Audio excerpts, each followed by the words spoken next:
প্রায় 2 দশকেরও বেশি সময় ধরে ধারাবাহিক অগ্রগতির পর ভারত মার্কিন সম্পর্ক হঠাৎ এক পরিবর্তনের দিকে যেতে পারে। আগামী কয়েক মাসে এ বিষয়ে গুরুত্বপূর্ণ ইঙ্গিত মিলবে। দুই দেশের সম্পর্কের গতিপথ নিয়ে নানা প্রশ্নের জন্ম দিয়েছে নিকট অতীতের বেশ কিছু ঘটনা। এমন খবর প্রকাশ করেছে দ্য ইন্ডিয়ান এক্সপ্রেস।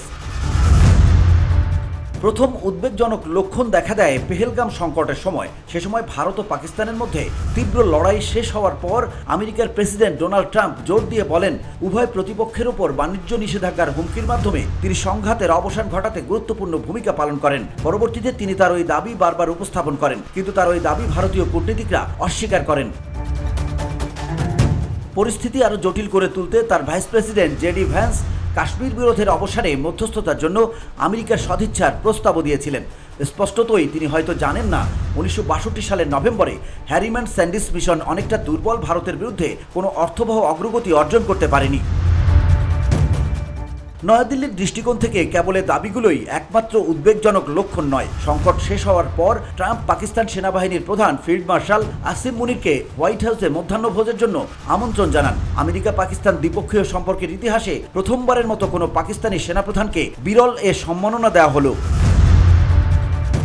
নিঃসন্দেহে এসব ঘটনা নয়াদিল্লিতে উত্তেজনা বাড়িয়েছে। এগুলো বৃহত্তর দৃষ্টিকোণ থেকে মূল্যায়ন করতে হবে। এখন পর্যন্ত ট্রাম্প প্রশাসন নয়াদিল্লিতে কোনো রাষ্ট্রদূত নিয়োগ করেনি। রিপাবলিকান নিয়ন্ত্রিত আমেরিকান সিনেট দক্ষিণ ও মধ্য এশিয়া বিষয়ক সহকারী পররাষ্ট্রমন্ত্রী নিয়োগ দেয়নি, যার দায়িত্ব দ্বিপক্ষীয় সম্পর্ক তদারক করা।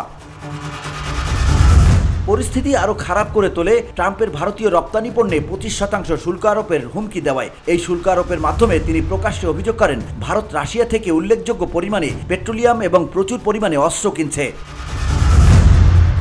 তবে নয়াদিল্লিতে দ্বিধাদ্বন্দ্বের কারণ কেবল এ বিষয়গুলোই নয়, আরও ভিন্ন কিছু রয়েছে। বেশ কয়েক সপ্তাহ ধরে ট্রাম্প প্রশাসনের গুরুত্বপূর্ণ সদস্যরা চীনের সঙ্গে একটি বাণিজ্য চুক্তিতে পৌঁছানোর চেষ্টা করে যাচ্ছেন। শুধু তাই নয়, ট্রাম্প ও শি জিনপিং এর মধ্যে একটি শীর্ষ সম্মেলন আয়োজনের বিষয়ে চলছে আলোচনা। প্রকৃতপক্ষে এটা অনুমান করা যুক্তিসঙ্গত যে উভয় ক্ষেত্রেই কিছু অগ্রগতি হয়েছে, কেননা সম্প্রতি তাইওয়ানের প্রেসিডেন্ট লাই চেং থেকে আসন্ন লাতিন আমেরিকা সফরের সময় আমেরিকার উপর দিয়ে বিমানে ভ্রমণ না করার নির্দেশ দেওয়া হয়। নিঃসন্দেহে তাকে হয়তো আমেরিকায় না আসতে বলা হয়েছে।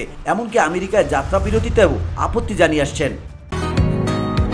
বসুন্ধরা, উত্তরা, বনশ্রী, কুড়িল ও বাড্ডা সহ রাজধানীর বিভিন্ন স্থানে অভিজাত ও অত্যাধুনিক মানের ফ্ল্যাট কেনার এক নির্ভরযোগ্য প্রতিষ্ঠান প্লেজেন্ট প্রপার্টিজ লিমিটেড। তাই আপনার স্বপ্নের আবাসনের জন্য আজই যোগাযোগ করুন। Pleasant properties limited, where destiny matches eventually. ট্রাম্পের এক্স অ্যাকাউন্টে 30 জুলাই আকস্মিক ঘোষণা দেওয়া হয় তার প্রশাসন পাকিস্তানের তেলের মজুদ অনুসন্ধান ও উন্নয়নের জন্য একটি চুক্তিতে পৌঁছেছে।